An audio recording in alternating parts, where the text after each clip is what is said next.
Uma nova polêmica atinge o Supremo.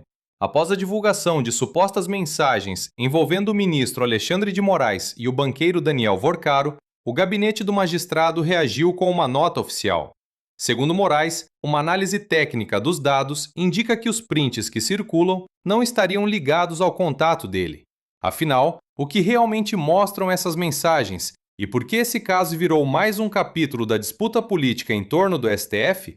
É isso que a gente analisa agora. Depois da revelação de conversas do ministro do Supremo com o banqueiro Daniel Vorcaro, Moraes diz que nos prints vazados pela CPI do INSS, as mensagens não constam como direcionadas para ele. Mas uma reportagem do jornal Globo nega que teve acesso às conversas via CPI e afirma que o material foi extraído e periciado pela Polícia Federal. Agora você acompanha na largada uma reportagem com detalhes dessa manifestação do gabinete do ministro Alexandre de Moraes, que se manifestou numa nota à imprensa. O documento foi divulgado pela Secretaria de Comunicação do STF a pedido de Moraes. 8h44, a Secretaria de Comunicação Social aqui do Supremo Tribunal Federal, a pedido do gabinete do ministro Alexandre de Moraes, divulgou a seguinte nota. A análise técnica realizada nos dados telemáticos de Daniel Vorcaro, tornados públicos pela CPMI do INSS, constatou que as mensagens de visualização única enviadas por ele no dia 17 de novembro de 2025 não conferem com os contatos do ministro Alexandre de Moraes nos arquivos apreendidos. Segundo a nota, no conteúdo extraído do celular do executivo pelos investigadores, os prints dessas mensagens enviadas por Vorcaro estão vinculadas a pastas de outras pessoas de sua lista de contatos e não constam como direcionadas ao ministro Alexandre de Moraes. De acordo com o gabinete do ministro, a mensagem e o respectivo contato estão na mesma pasta do computador de quem fez os prints, Vorcaro. Ou seja, fica demonstrado, segundo a nota, que as mensagens prints estão vinculadas a outros contatos telefônicos no computador de Daniel Vorcaro, jamais ao ministro Alexandre de Moraes. Ainda segundo a nota, os nomes e contatos das pessoas vinculadas aos respectivos arquivos não serão mencionados na presente nota em virtude do sigilo decretado pelo ministro André Mendonça, mas constam no arquivo que a CPMI do INSS disponibilizou para toda a imprensa. O jornal Globo publicou agora à noite uma reportagem informando que os dados das mensagens trocadas no dia 17 de novembro entre Daniel Vorcaro e o ministro Alexandre de Moraes foram retiradas do celular do dono do master por meio de uma análise técnica da Polícia Federal, que essa análise permite visualizar ao mesmo tempo a tela de WhatsApp com as mensagens e as imagens de visualização única nela contida. O jornal informa também que, diferentemente do material enviado à CPMI do INSS, o conteúdo a que o Globo teve acesso não é fruto de comparação entre os horários dos textos que constam em blocos de nota de Vorcaro e as mensagens enviadas por ele, embora coincidam, e sim resultado da extração realizada por um software específico que exibe conjuntamente as mensagens e os arquivos enviados, revertendo na prática essa visualização única da mensagem. No material exibido pelo Globo, constam no envio das mensagens o número e o nome do ministro Alexandre de Moraes,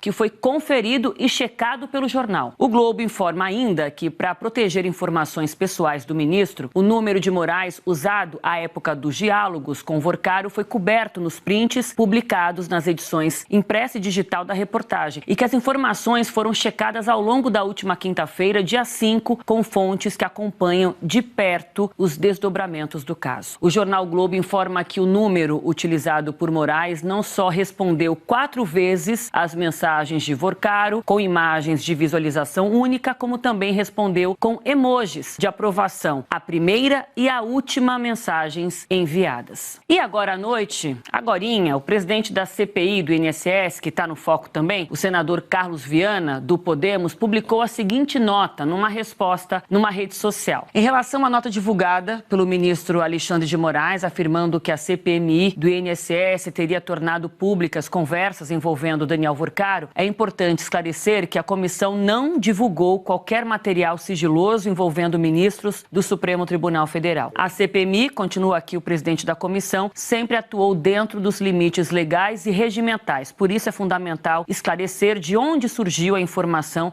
de que esse conteúdo teria sido divulgado pela comissão. Antes de atribuir essa responsabilidade ao parlamento, é preciso identificar com precisão a origem desses documentos. Um ponto importante nessa nota do ministro Alexandre de Moraes é que ela tenta deslocar o debate do campo da especulação política para o campo técnico da investigação. Segundo o comunicado divulgado pelo Supremo Tribunal Federal, a análise dos dados telemáticos do celular do banqueiro Daniel Vorcaro indica que os prints que circularam não estariam associados ao contato do ministro, mas a outras pessoas na lista de contatos do próprio Vorcaro. Ou seja, a defesa apresentada pelo gabinete sustenta que houve uma interpretação equivocada ou possivelmente uma associação indevida entre os registros das mensagens e o nome de Moraes. Isso é relevante porque o debate público brasileiro vive um momento de forte disputa política em torno das instituições. Quando surgem vazamentos ou prints de conversas privadas, o risco de instrumentalização política é enorme. A própria reportagem do jornal O Globo afirma que o material teria sido extraído e periciado pela Polícia Federal, o que mostra que há diferentes versões sobre a origem e o contexto desses dados.